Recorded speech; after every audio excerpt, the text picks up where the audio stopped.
Assalamualaikum warahmatullahi wabarakatuh. Halo Sobat Nusantara, Presiden Prabowo Subianto kembali menunjukkan keberpihakannya pada kepentingan bangsa. Baru-baru ini Presiden membuat keputusan tegas yang menghebohkan dunia, yaitu menolak masuknya iPhone 16 ke Indonesia. Langkah ini tak hanya menjadi perbincangan di dalam negeri, tetapi juga menarik perhatian media internasional, khususnya di Malaysia dan China. Dalam pernyataannya Presiden Prabowo menjelaskan bahwa Indonesia harus mulai memperkuat kemandirian ekonominya. Menurutnya, Indonesia perlu menciptakan ruang bagi industri lokal agar semakin tumbuh dan berkembang, terutama di sektor teknologi dan manufaktur.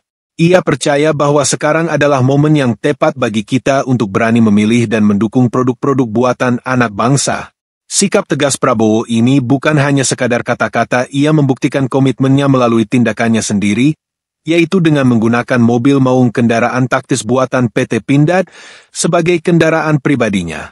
Maung Pindad adalah hasil karya anak bangsa yang dirancang khusus untuk kebutuhan operasional militer dan sipil di Indonesia. Presiden Prabowo sendiri kerap terlihat menggunakan maung ini dalam berbagai kegiatan resmi dan dinasnya, menunjukkan kecintaannya pada produk lokal dan dukungannya pada industri dalam negeri. Ini adalah langkah nyata yang menunjukkan bahwa ia ingin membawa Indonesia ke arah yang lebih mandiri dan berdikari. Keputusan Prabowo ini langsung menjadi sorotan media internasional. Media di Malaysia misalnya, menyebut langkah ini sebagai contoh nyata patriotisme seorang pemimpin negara.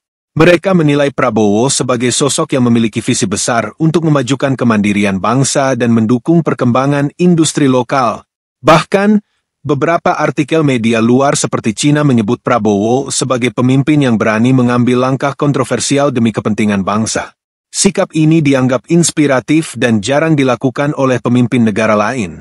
Apple tengah berupaya agar iPhone 16 series bisa beredar dan diperjualbelikan secara resmi di Indonesia. Hingga saat ini, iPhone 16 dilarang di Indonesia karena Apple belum memenuhi TKDN, tingkat komponen dalam negeri, 40%.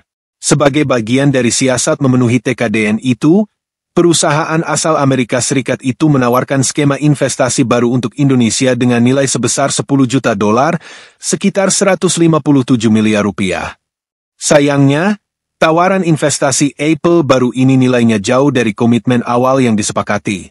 Tak hanya itu, tawaran investasi 157 miliar rupiah ini nilainya juga tetap masih jauh lebih kecil dibanding investasi Apple di negara-negara tetangga. Apple tawarkan investasi baru 157 miliar rupiah. Apple sebelumnya berkomitmen untuk berinvestasi di Indonesia dengan nilai sebesar 1,7 triliun rupiah. Investasi tersebut ditujukan untuk memenuhi nilai TKDN sebesar 40% agar perangkat Apple bisa diedarkan dan diperjualbelikan secara resmi di Indonesia. Menurut Prabowo, Indonesia bisa menjadi bangsa yang mandiri jika kita semua berani mengurangi ketergantungan pada produk-produk luar negeri. Ia menyampaikan harapannya agar langkah ini tidak hanya sekadar simbol, tetapi juga menjadi dorongan bagi seluruh masyarakat Indonesia untuk lebih bangga pada kualitas produk dalam negeri. Di pabrik PT Pindad, semangat ini terlihat nyata. Para pekerja Indonesia bekerja keras merakit dan menyempurnakan kendaraan maung dengan teliti dan profesional. Maung adalah simbol dari kemampuan bangsa kita untuk menciptakan produk berkualitas tinggi yang bisa bersaing di pasar internasional.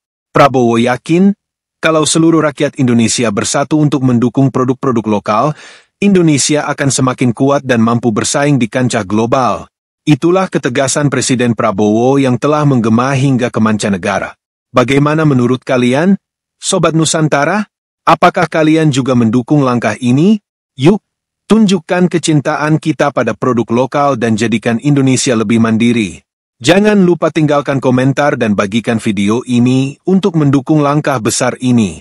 Wassalamualaikum warahmatullahi wabarakatuh.